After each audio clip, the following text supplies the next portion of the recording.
I suggest to start with a quick roll call, so you can just say your name, affiliation, and maybe your role if you wish. And then I'll just tell you a couple of words about what led to this discussion with Jay and Lawrence, and then I'll give the word to them to present their presentations. So Jay and Lawrence will present slides. We can share the slides via the Scopia client. So hopefully you guys will see the presentation. After that, I can distribute the slides as well, so you will get it from me, and I'll take some notes as well. So starting from me, I'm Peter Szegedy. I'm from Terena, and I look after the NRENAM.net service, which is an enum service for research and education. And this is an initiative of the NRENs, the National Research and Education Networks, and Terena is the European association of those networks, and we work together closely with our peers in the US, Internet to Red Clara in Latin America, APEN in the Asia Pacific region, and we try to coordinate this service at the global level. And Bartek, maybe you're first one on my screen. Yes, hello, my name is Bartek Dziekowski. I am from Poznań, Poland, from Poznań Supercomputing Networking Center. I am responsible here for video conferencing services, and I am involved as well in multimedia tasks as 4K stereoscopic streaming and so on. Thank you. Okay, Tim. Hi, I'm Tim Boundy from Janet. I think I'm chair of this group, and I also task leader for EduConf. We haven't actually rolled out NRENAM yet as a service, but we've signed up and been allocated a country code. Thank you. Mishi? You're still muted. Can you hear me? Yes. Yes. Okay. So my name is Mihai Mészáros. I'm operating the Hungarian video conferencing service, and I'm participating in this project operating the enum tree. All right, Jay. My name is Jay Carpenter. I am the founder of PhoneWord, and I have also been very active in a number of industry initiatives, and basically Lawrence and I and a few other folks are participating in the FCC numbering testbed trials that are coming up that will be kicked off a week from today in Washington, D.C. All right, Lawrence. My name's Lawrence Neal, and I'm the systems developer with PhoneWord. Been working with Jay for a little over 2 years now. Okay, thank you very much. So just a couple of words about why we are here. So more than a year ago, we organized a workshop here at Terena to talk about NRENAM.net and make this service available for the video conferencing guys. As you may know, the whole initiative started out from VoIP and from the Golden Tree trial to create a golden E164.ARPA tree for the global internet communication. And then our community, the Research Education Networking community, created its own tree, which we call the NRENAM.net tree, and we meant this as a trial for providing enum numbers for all kinds of services. So basically, from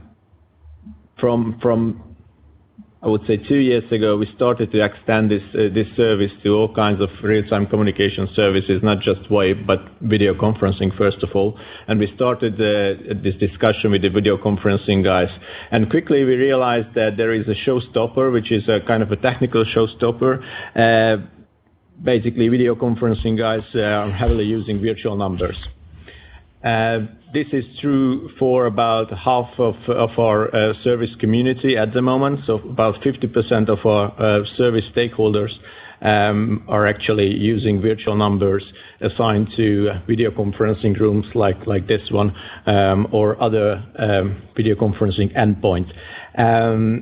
And we thought that we should somehow solve this solution, because what we want is a unified global dialing scheme, which is somehow independent or agnostic of the underlying communication infrastructure. So we should use this on top of, WebRTC, video conferencing, voice over IP, and all kinds of underlying real-time communication stuff. So we have this technical issue with virtual numbers, and basically we realized that we could solve this issue at 3 different layers or levels.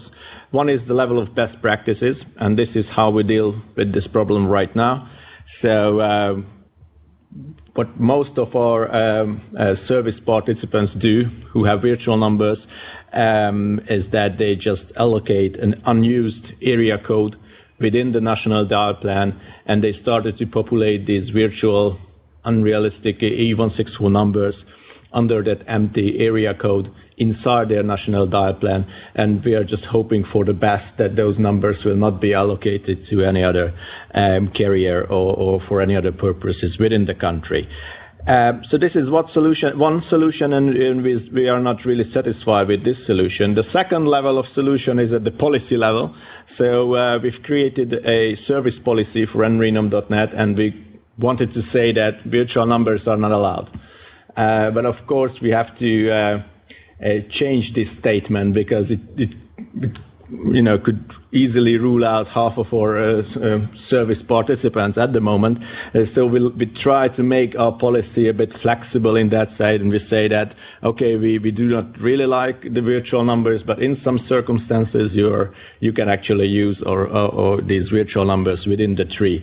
But again, this is not the ideal solution. So, and the third level where we can solve this, or where we should solve this, is have this problem solved by design, and that's why we wanted to design a global dialing scheme using the enum protocol to create this global nrenum.net tree and apply for a specific country code to ITU-T and have this country code delegated to global research education, and under that country code then we can actually delegate our numbers as we like, and we can make sure that there are no clashes, and in this way we sort of make all our numbers legitimate numbers in the global dialing scheme. So that's what we are aiming for. And this problem is turned out to be a chicken and egg problem, of course. So we need a global country code assigned by ITU-T to implement this whole numbering infrastructure. But of course, to get that, we have to do lobby. We have to reach the critical mass.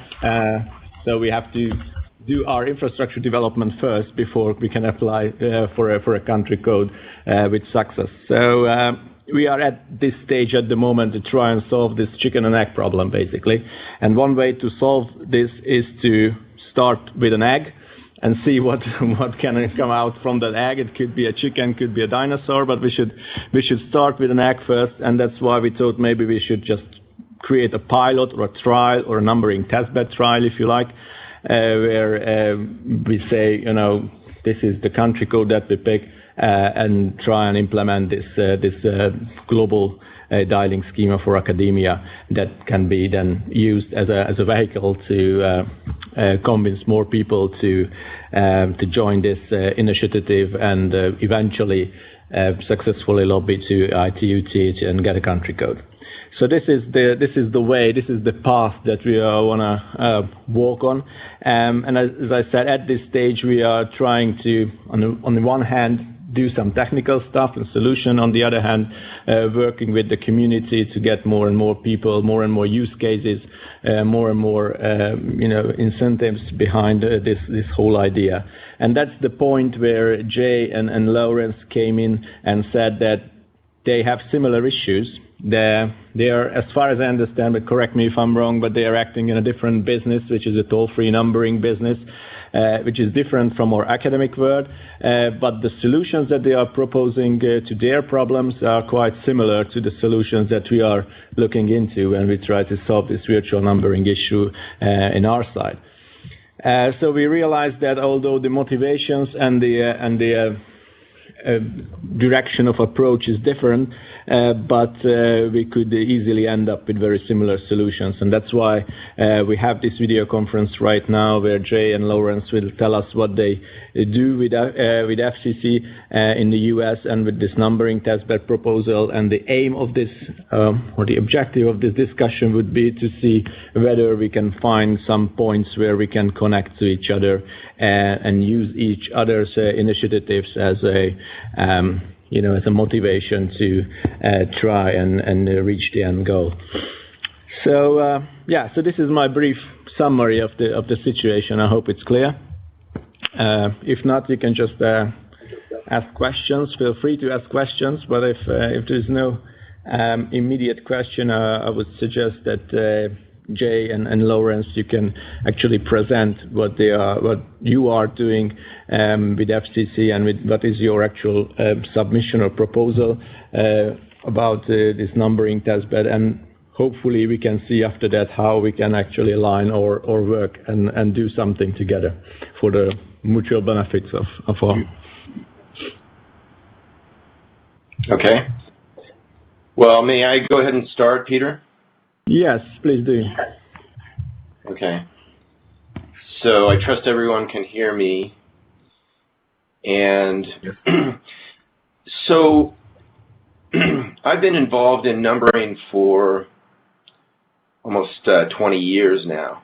And as Peter said, yes, it's primarily been in the toll-free telephone numbering realm, but I recognized over a decade ago that telephone numbering would have to transition to be internet compatible. And I started getting active in a number of industry and regulatory realms in order to usher that in. So my overall observation is this. What we're dealing with in this call, in your whole initiative with nrenum.net, for many, many, many years, many people, some of the brightest and best in the world, have seen the possibility and the promise of what was originally envisioned as end-user opt-in enum, which is keep it simple. Be able to dial a telephone, what appears to be a telephone number, and deliver rich media in as simple a fashion as possible, so that whether you're working at a research institution and you know everything about security and everything about coding, etc., or all the way down to your grandmother can enjoy the benefits of delivering rich media like what we're experiencing now without having to go through a 15 or 20-minute setup with all sorts of downloads and that sort of thing. So that's one of the dimensions of what we have available to us by taking the advantage of where things are at now, the confluence of many elements that are coming together to usher in a new realm of connectivity, rich media, collaboration, communication, etc. So that's what I'm passionate about. That's what I'm excited about in terms of the possibility of working with the nrenum community is, there have been some fundamental problems with the numbering issues, with the policy issues, and so forth that have, in my view, held back the promise of this technology. So we have an opportunity now because of what's been launched with the Federal Communications Commission of the United States. Actually, it was announced on January 30th, and they're moving very rapidly with this. But there is a strong initiative underway now to bring the community together to create something new that will allow us to move everything to the IP network and over a period of time gracefully sort of deprecate the public switch telephone network. And that's basically what we have been working to position ourselves, and we meaning Lawrence, myself, and two other members of PhoneWord.org. We've been working to create a platform that would allow a collaboration among various communities, including InRenum.net, to really accelerate this initiative, really get over some of the stopping points that have held this back from the past. So Lawrence and I will be in Washington, D.C. a week from today, and there will be an all-day numbering testbed workshop, which will involve major carriers, major vendors like Neustar, iConnective, etc. And we frankly don't know the size of it. It's being run by Henning Schultz-Rennie, who is the Chief Technology Officer of the Federal Communications Commission. So that's where we're at. Before we get into the platform that we're using, the possibilities for collaboration, the virtual numbering, and how InRenum might get involved, based on that brief introduction, I'll just ask, are there any questions that you have at this point for Lawrence or me? Yeah, I just want to use the opportunity to welcome Ben Feinerman from Internet2. So you managed to join them. Very good. I'm glad that you are here because this initiative is running in the US. So and Internet2 is basically the research education network for the states. And the +1 country code, as I said in my introduction, is delegated to Internet2 under the InRenum.net service. So they look after the North American dialing plan, if you like. And that's why I think it's important to have this discussion, and I'm glad that Ben is here. So, Jay, my question would be basically the FCC call is much broader than the numbering issue itself. Is that correct? I mean, this is about real-time communications using all IP networks, right? So it goes down to all the technology layers and architecture layers of this problem, while we are talking only about the upper layer, which is about numbering. Is this correct? That's correct, Peter. Although this is a very broad initiative and it encompasses, IP connectivity from carrier to carrier, it involves how do we accommodate public safety, security, how do we accommodate the special communities like the hearing impaired, how do we assure competition, all that. What's emerged is a central piece of this is the numbering.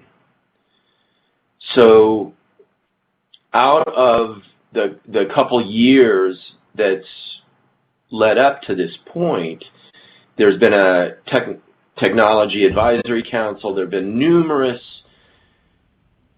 global, well, not necessarily, partially global, but mostly very diverse array of people that have been working on, how do we really accomplish this monumental task of sunsetting the public switch telephone network. And what's come out of all these conversations is that numbering and addressing is a central piece of that. So does that kind of paint the picture as to some of the history of this, Peter? Yeah, sort of. So my second question is that this whole end user opt-in enum idea was, which was initiated back then around 2006 or 2008. That was at that time led by the carriers, by the commercials, and it was a failure because they were not really willing to expose information publicly in a single end user enum infrastructure. Is this correct? So this is more or less revisiting the same issue with the same carriers 10 years later or something. Is this initiative about? Well, there's a similar set of issues that have emerged, I would say globally, which is basically authentication, validation, and how do you determine who is the rightful subscriber for the underlying public switch telephone network, telephone number. How do you determine that? Because it would seem like it exists, but it doesn't really exist. And, although there have been multiple cross currents in terms of regulatory policy, in terms of, concerns about protecting proprietary business models and things like that, I would say, and I've got some documentation that's part of the PhoneWord proposal that's on the FCC website, I would say the biggest problem is very much the problem that nrenum.net has encountered around the delegation of numbers, the authentication of numbers. How can you assure that people that are using the addressing and the numbering are the rightful people to use that? And so, in terms of the carriers, I would say they made a very sincere effort to crack this problem. And it wasn't solvable in using, let's say, legacy or traditional approaches. And it wasn't solvable using engineering approaches or technology approaches. This is very much in the realm of policy and business models, in my view. And part of what's available in this numbering testbed, and it's been articulated by the Federal Communications Commission, is they're really interested in playing with the policy element and maybe some business model elements, but the technology is not really the core issue here. The real core issue is very much what you articulated, Peter, which is how do we get these numbers in operation? How do we validate them? How do we authenticate them?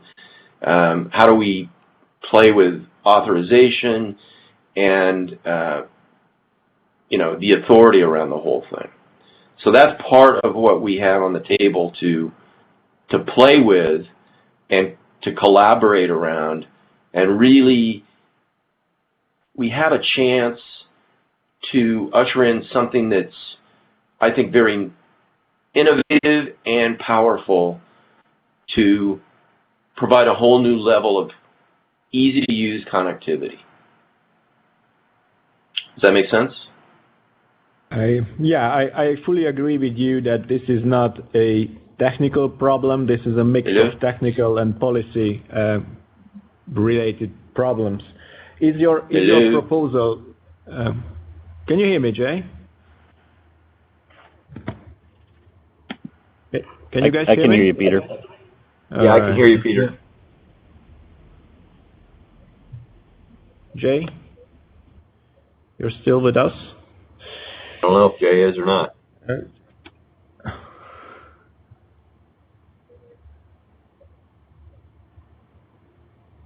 Jay, can you hear me? I keep talking, so you can. Okay, I seem to be frozen. I'm going to sign out and then sign back in. All right. We can still hear But, you. To continue with the... It's not frozen. So, Lawrence, maybe in the meantime you can answer my question. So my question is that the proposal that you submitted to this FCC call is a technical proposal, or it has some policy related aspects as well? I think Jay's aspect is probably a 60-40, 60% policy, and I'm on the 40% technical side. I'm trying to solve the problem of the fact that the current switching system that they're using for the public switch telephone network is called the Signaling System 7, and the application of the enums that I'm currently trying to implement, and that was tried back in 2005 through 2007 on trial, it is incompatible. The SS7 and enums don't seem to work from various technical aspects. So Jay's perspective of the policy is what he's concerned with, and I'm going to the workshop to find out if we can come to some kind of agreement on how to use our enums to coexist in a global internet world. Does that make sense, Peter? Yeah. So the trend in the transmission layer, I would say, is to move everything over IP, and then the control layer is to move away from SS7 to something else, and that something else should be enum. That's correct. Okay. So you're Lawrence, if you mind if I ask you a question. We've been emailed your PDF. Is this a presentation you're planning to give in a moment? It's real technical on the end. I tried to have a front page on it. Page 1 is an overview. Mm-hmm. I'm using the FRED system, the FRED, out of the Czech Republic, as an open source for my policy side governance of the enums. The problem that I seen with the FRED system was that they didn't have anything that was user-friendly for the NAPTers that I attached to the enums. They do have an E.16. Lawrence, you can go through your presentation if you wish. You can just share your screen and you can present the slides that you have. So we can okay. go directly into the technical discussion while we are waiting for Jay to come back. All right, let me bring up the page for you. Hello, Alex, in the meantime. Yeah, oh, sorry, yeah. Alex joined in the meantime. Yeah, hello, sorry about to be late. No problem. Hello. Yep, we can see it. Okay. I can see it. All right. There's 8 pages of this presentation that I have. On page 6 is my email address up in the right, on the upper left corner, Lawrence Neal at langer4d.com. If you have any real technical questions about this particular slide package. The first page is basically an architecture that FRED is using. There's a central registry, and I've basically stuck with just the E.164 enum structure, and I've developed it with the NAPTers in mind. So I've split it up where there's an authoritative primary DNS enum and a resolver or secondary DNS NAPTer database. So then there's 3 interfaces to it. One is the admin, which controls the central registry. There's a registrar interface, which enables, like all of us that are participating, each one of us could become a registrar and deal with the enums, build them into the registry. Then there's a registrant side that can attach the NAPTers to the enum that's been assigned. And that's the basic architecture of what this works off of. Any questions at this point? What do you mean with the WebRTC interface between the registrar and registrants? What do you mean with the WebRTC interface between the registrar and the registrants and the resolver and the registrant users? So there is a WebRTC interface. Yes, the WebRTC interface. It's the latest technology that we're using to communicate, especially with the smartphones. It's browser-based. It's not an actual application that you would download into a smartphone or onto a desktop, but you can. It's browser-based. That's the WebRTC interface, and that's why I split up the authoritative enums separate from the NAPTers themselves. Okay, I don't really understand it, but go ahead. Was that clear enough for you, or do you want me to? I think Missy might be asking. I know that Missy knows a lot about WebRTC, so he's probably wondering why are you choosing to use WebRTC for a page that would register people? It's just a front-end interface that I can use HTML5, JavaScript, and some of the more web-based languages we're using, as opposed to a coded application. The overall structure of this, Fred, is written in Python. The core protocols are written in C, C++. So using the WebRTC interface was more browser-based friendly. Okay. All right. So this is the protocol basically. So using the WebRTC protocol, it writes on top of the WebRTC protocol. All right. And you can in this way you can embed all the features into a single browser. So you don't need any application to be installed on the end user device, right? Correct. So you are using between it's a user interface and you are using video communication to what? You are using the data channel in the WebRTC between these two entities. So this is my question. I don't see what communication is between these two entities, the registrants and the registrars. The registrars, they handle the policy side of controlling the enums. The registrants are enabled to use their NAPTers as a service. So whether it's a video service or whether it's an actual phone call connection, it could be an email address that the user wants to use for the NAPTers.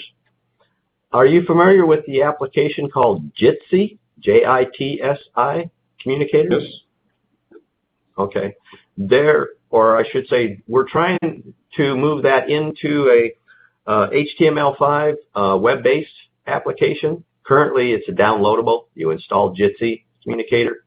So they're proposing the Google Code Summer of Code table, and right now they're accepting applicants for the Google Summer of Code to convert the existing Jitsi communicator application to a web-based, browser-based, HTML5, JavaScript.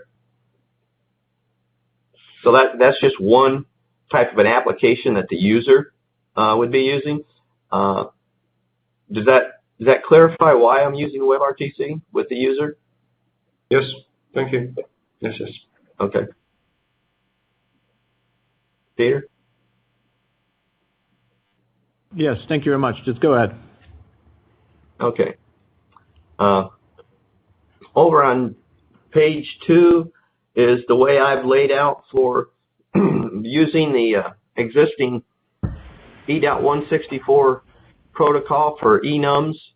And what I'm saying is that from a policy standpoint, I'm using the SOA record of a DNS, the start of authority, to have a end user lay claim to an actual enum out there. So I'm using the SOA as a policy method of letting someone lay claim to a phone number. And as Peter had mentioned in the very beginning of our opening of this session, that there is a conflict with the virtual numbers that are out there with the existing phone numbering system by the ITU. And I was trying to get around that from a technical standpoint. Is that clear enough on why I'm using the enum and SOAs? Is that confusing? Yeah. Okay. 4 minutes ready. Okay. On page 3, I've set up an enum logic so that if someone's requesting an enum out of the central registry, it checks to see if there's one there. If not, it can create one. And I'm attaching an SOA, giving them the authority to take possession of the enum. I'm attaching a name server record to it, an alias, and then that at the end is the NAPTers. And there's a variety of NAPTer services. So does everyone understand? What was that? Sorry. I was going to say, is there a method for partitioning off the available enums that are unused, or can any user request to use an enum within a range as long as that number is not used? Let's see. In this page 8, the end of the slides, it's sort of a representation of the fact that I'm using a country code and a defined area code that we have here in the States to partition off the individual enum SOA databases. So Jay is currently dealing with the 1+1 I live in a +1 602, a geographical number. Does that answer your question? I could use any country code as the beginning of my database, and it's based upon a cloud region. So over in the Czech Republic, they may have +43 based upon their area. And that means then that users doing an enum lookup to request a phone word, they will somehow be restricted to only being able to look up and use numbers within a certain region? They can be restricted, but my intent was to not restrict anybody's use of any number, so that you could make an end-to-end call or make an end-to-end connection point between any two enums. So you're removing the geographical linkage between the country codes if you then allow anyone to have any number. That's correct. There is a policy that I was aware of that some countries do not allow you to make outgoing calls to certain geographical locations. So I was trying to get around or enable the policy to remain in place and still enable my overall central registry database of the enums to still function. Okay. Was that clear enough for you? You've answered my question. Yes. I think that concept is a new and scary one for certain people who are holding on tightly to their country codes. Correct. Yes, this is a very disruptive proposal, without a doubt. Sorry, I derailed you a little bit. Please carry on. Okay. Go ahead, Lawrence. Okay. Yeah. On this page 4, I was trying to graphically lay out the procedure of enabling the social networks to interface with the NAPTer services that that are available out there. There's a variety of NAPTer services. You can use point to a website. You can point to an email address. You can use a webcam on a smartphone, VoIP, video conferencing, and there's a lot of these social applications that already exist on the network out there. Facebook, Twitter, LinkedIn. I was just trying to propose a architecture where my Phred, P-H-R-E-D platform could interface to the enum napters that are out there and utilize some of the socials. That was where the napter services are. Did I confuse anybody on that one? Okay. Surely the main and there was issue. Sorry, Lawrence. No, go ahead. You have a question? Surely the main issue here is not that it's not that they don't know each other's addresses and need to have a central directory for the lookup. It's the fact that these web services use different video protocols. That's correct, and that's where my napter service comes in at. It can actually query, if the query is available, to see what protocol that endpoint is using. As an example, Skype uses a proprietary audio codec, so that normally you have to have a Skype application to connect to another Skype. Google Voice a lot of times won't connect through a Skype, as an example. So you're right, it's a protocol that's different on all the different socials. Jitsi Communicator has been trying to solve that problem by having just literally all sorts of codecs available to communicate. It's interesting. As you're probably aware, there are some initiatives underway within the WebRTC community to, let's say, settle on the codecs. And I believe, and I'm not an engineer, first of all, but it's my understanding that there was a breakthrough a couple of months ago where they settled on one of the codecs for the WebRTC. Is that your understanding, Lawrence? Yes, there was both the audio side and the video side that we're working with.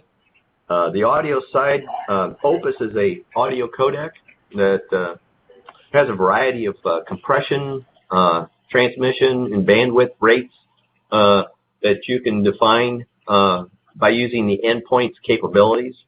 So if you had an older cell phone that had a low quality audio codec in it, and it was to communicate with a current smartphone that had one of the high def, the idea is to enable the two endpoints to communicate so that the high-end smartphone would then have to communicate at the low-end device's codec.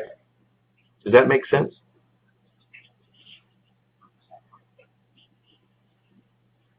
Yes, actually, we had a survey.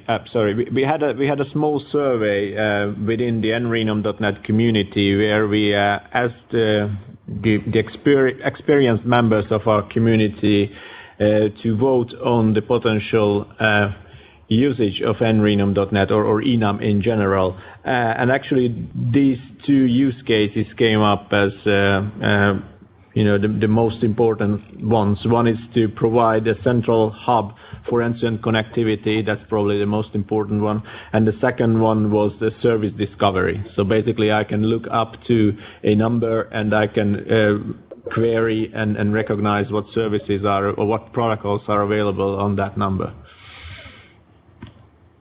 Correct. That's a good point that you brought up there, Peter, is what protocols are being used at each endpoint that's being connected. And since we're in a video conference call, we've got 7 different endpoints here, and they could all have 7 different protocols, but because we're going through a single interface, it doesn't make any difference as long as the application that we've downloaded and are using within our web browser works. Is that correct, Peter? We are actually using this Nord-UNET service. This is central hub. So basically, this hub have to ensure the protocol gateways. Basically, this protocol gateway functionality between all technology that can join this VC. Correct. So that we're using a hub, and the architecture that I'm proposing is that it's the endpoints that determine the protocols that are being used, and the discovery is through the NAPTers. Your architecture, So your architecture is a fully distributed architecture where you push the intelligence to the edge of the network, basically. That's correct. Yes.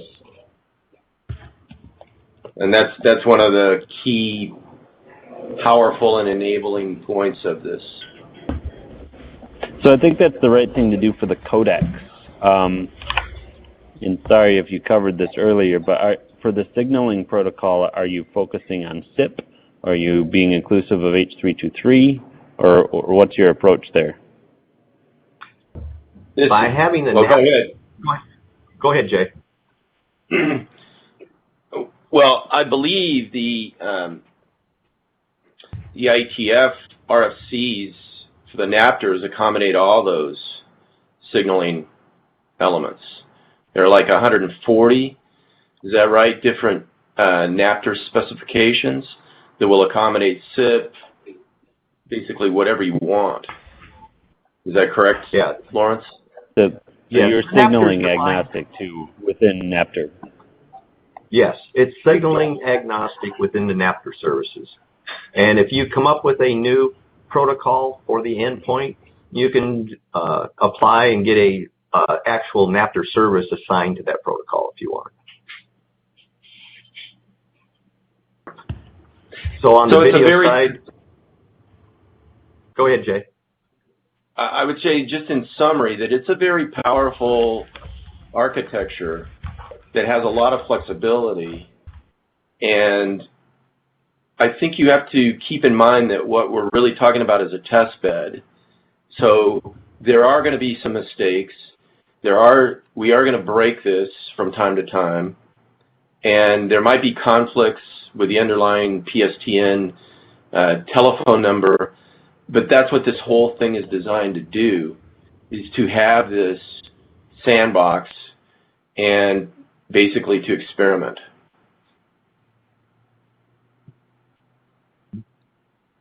That's correct. It's just a sandbox that I'm looking at developing within. I know we're getting close to the end of the time. I did want to ask one question before we wrapped up. You mentioned this is, as much a political problem as a technical one, and I think that's true, especially when dealing with the carriers. In the video space, there was carrier activity in the Open Video Collaboration Consortium, or Open Video Communication Consortium, whatever the acronym is. Are you guys working with that group at all, or is this a separate effort? Well, in terms of the carriers, Ben, that's one of our primary intentions next Tuesday, is to give the carriers an opportunity to participate in this. So we have meetings set up with 4 of the 5 major carriers, AT&T, Verizon, CenturyLink, and Sprint. We don't have one set up with T-Mobile yet. But this whole platform has been designed so that there's an opportunity for the carriers, not only the carriers, but also the other interested entities like the Googles, the Apples, Facebook, NRenum.net, etc. This is all designed to give those entities with their respective interests and so forth an opportunity to experiment and play in this realm. So, I've spent the last 10 years at the table with the major carriers talking about enum, and I'm pretty I've got a lot of contacts, and I'm intimately familiar with some of their concerns and, the issues. And I think we will have an appealing opportunity for them to participate. Does that answer your question? Partially. So my follow-on question is, how do you make it appealing to them? Because let's say I'm AT&T, I'm not real interested in enum that allows toll bypass. So the first thing I want to know is, how do I get settlement out of this? Mm-hmm. Well, it's my opinion that the carriers recognize that they are at an inflection point in their whole business models. So they realize, and this latest WhatsApp acquisition, I think, has rattled a lot of cages. They realize that in addition to the technology that's on the table here, in addition to the policy playground that's on the table here, the carriers have an opportunity, and I'm going to articulate this to them, but they have an opportunity to play with some new business models that I think are fundamental to their future. So, we are out of time, and I'll just leave it at that, but you're right. If this proposal had been on the table 2-3 years ago, it would have met a whole lot of resistance. But the carriers, I think, are at a point where they are open to looking at some new business models. And I think we can show them some very interesting elements to this. Peter, how are we doing on time? Oh, well, I'm happy to run more, guys. If you have to leave, you can leave. I would like to stay a couple of more minutes to actually clarify how nrenum.net can be involved in this. Sure. Sorry, I have to leave, but I've a meeting with them too. I'm sorry, but I think I should support Ben's comment. I think it's very important that the GRTC, the global group, as well as the NREN governance committee, who you've got here, I think the GRTC are more active in the actual pursuit of new groups to join NREN, and they're the ones doing more experimentation and technical testing. So I think this could be really useful for them. I think it's important we get especially the guys from AARNet in Australia to listen to your presentation. So sorry if it means you have to do it again, but I think you'll have some good response from them. But thank you anyway for what I've heard. It's been very interesting. I'll have to run off now. So all right. Thank you. Okay. Thank you for your participation. Thanks for joining.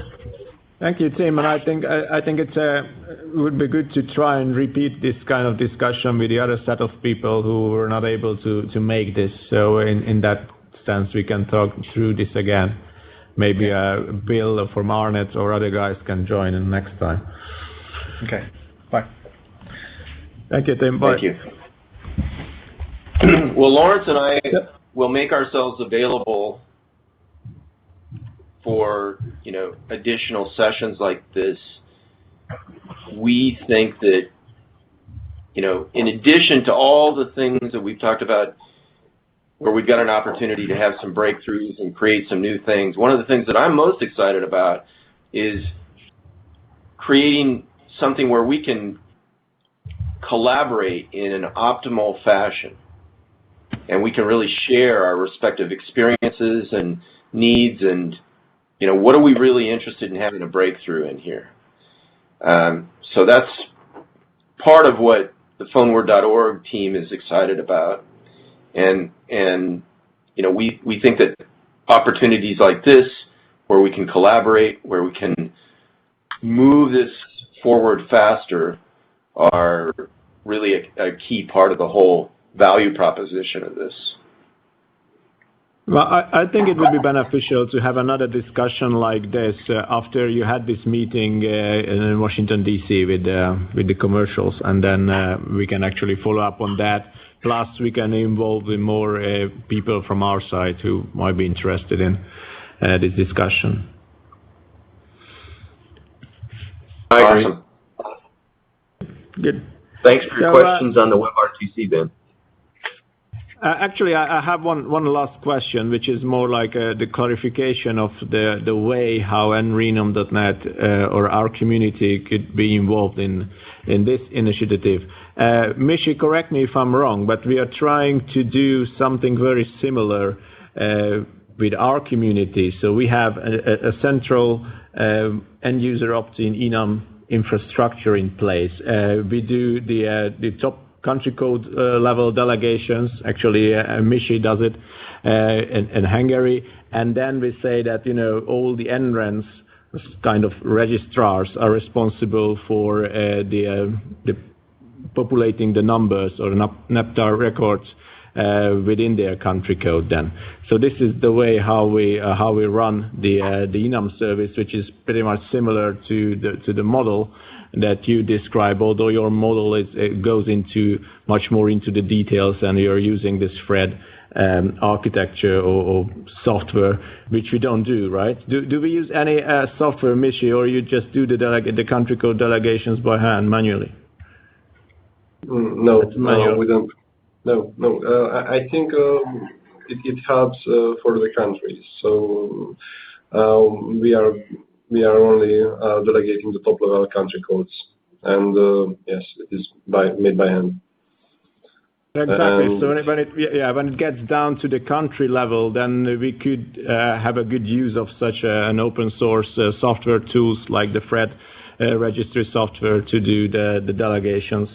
I mean the sub-delegations of the number zones, so country codes and number ranges. And I think that's why I'm thinking that your proposal is much closer to the video conferencing world and the WebRTC world and the Googles and Facebooks of this world than the actual PSTN or voice over IP carriers, right? Correct. That's right, Peter. So as Jay said, it might be quite disruptive for them to find this proposal appealing.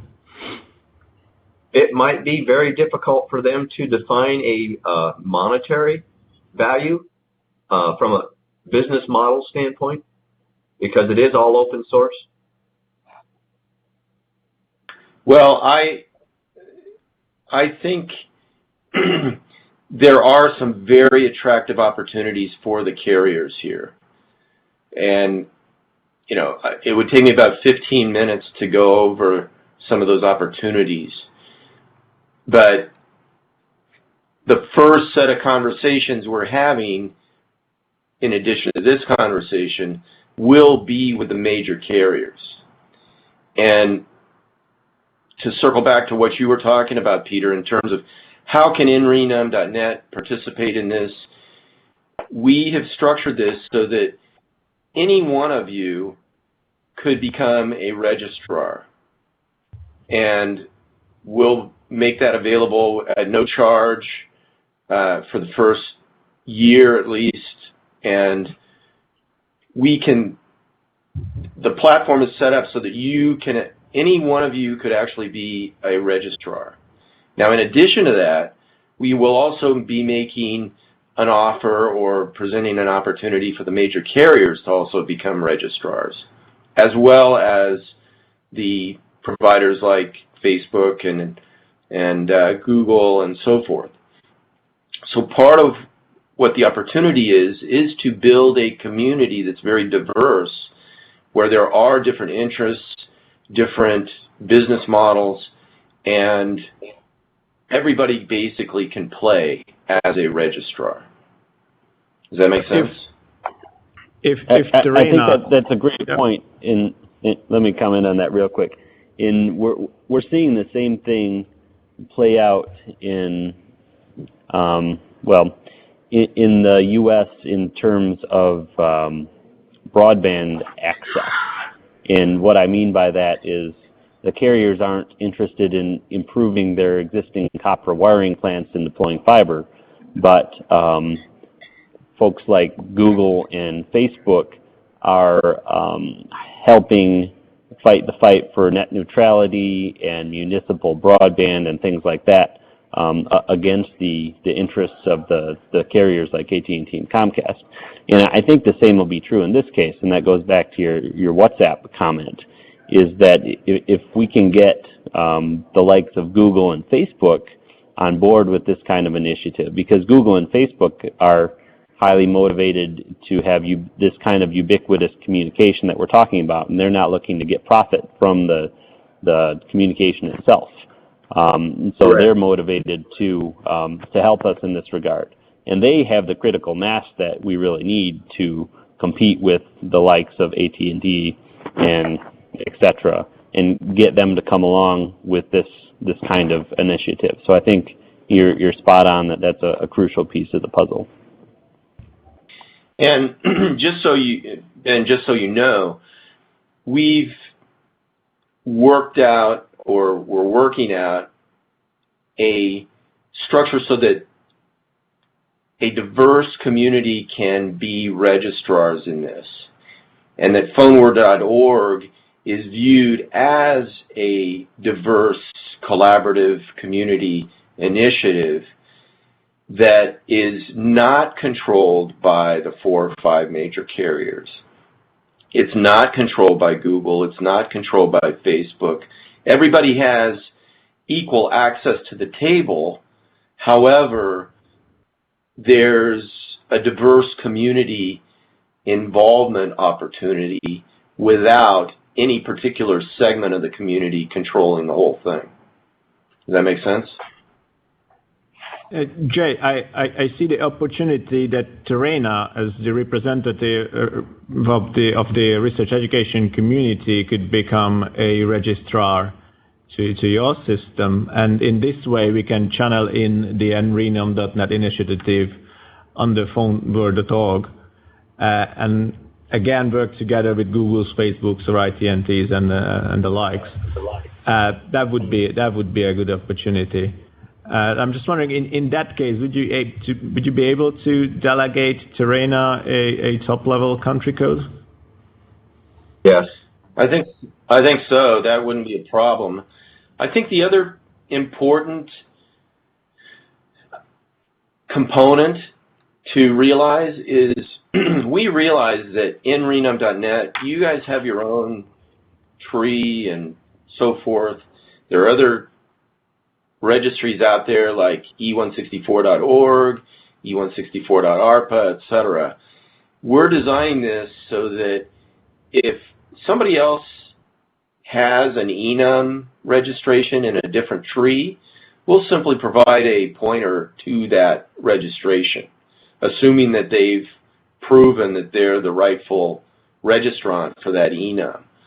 Then that opens up an ability to sort of federate the registries as well, so that we're not looking at this as that everybody's going to be satisfied with PhoneWord.org and they're going to be happy with the governance and the structure and whatever. That's fine.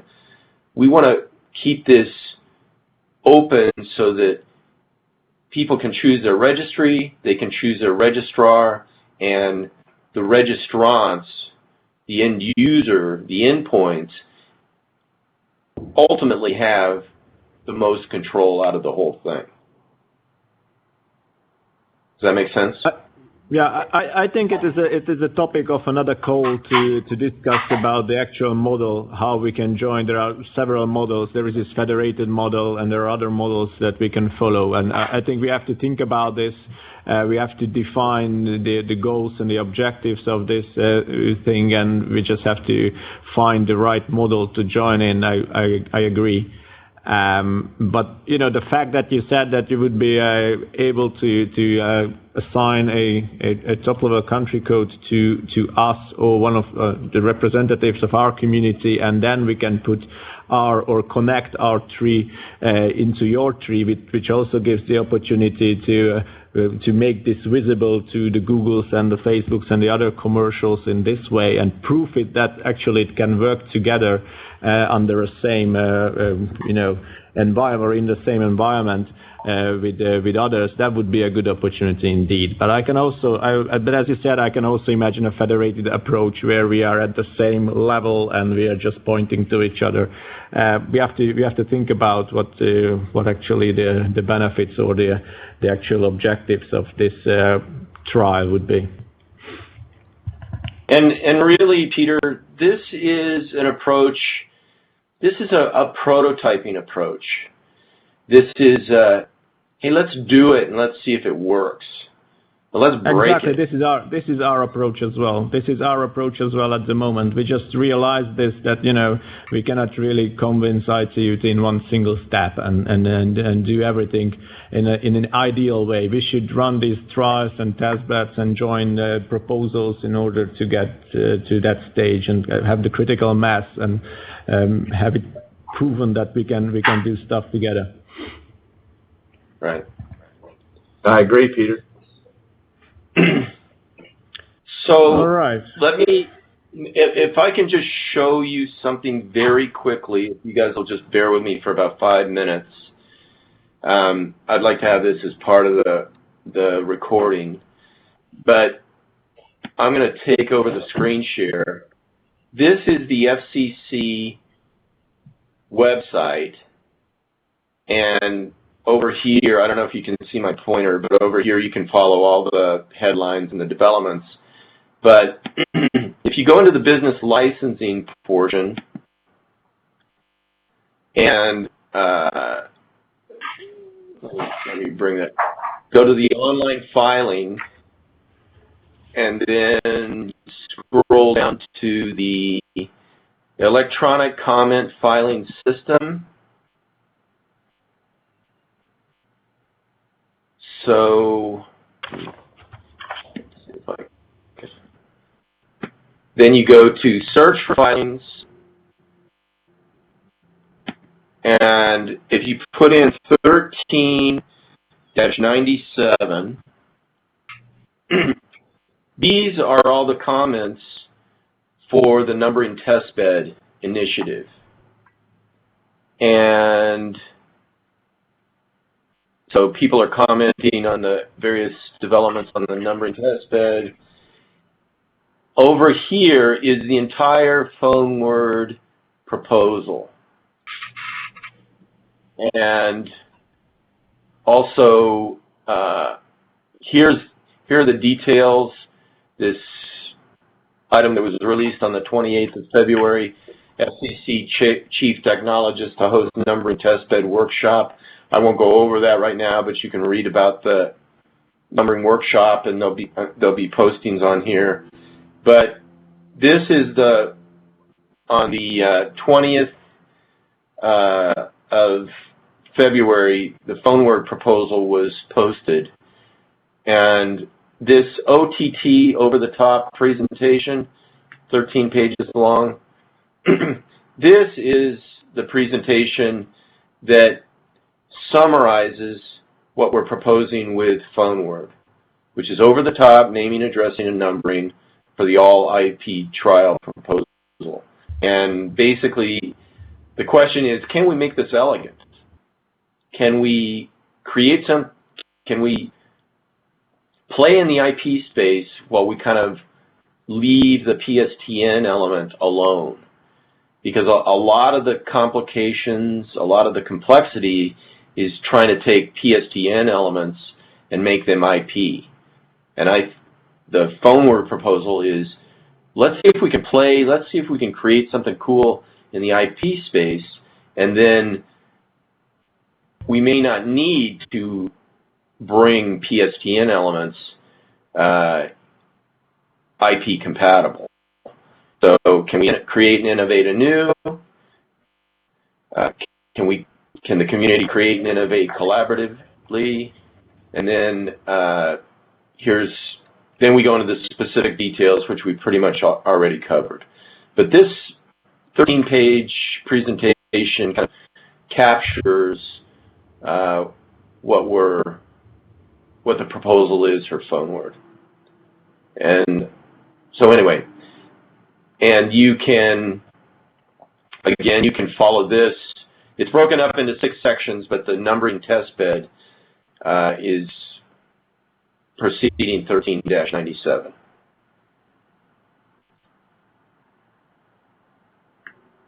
Okay, thank you very much for this, Jay. I can also circulate these documents on the nreno.net mailing list. So guys, if you want them, I can send this to you. I think that's it for now, and we should definitely get back to this discussion after your workshop in Washington, D.C. and see whether we can follow up on this. And I think the nreno.net community would be really happy to join into this proposal in one way or another. We just have to figure out what would be the best way to do that. Great. Thank you very much for your Peter, all right. Lawrence? I'll work on the technical side, Peter. Okay. All right, I keep in touch with you, and let's get back to this later. Thank you very much. Great. Thank you all. All right. Bye. Thanks,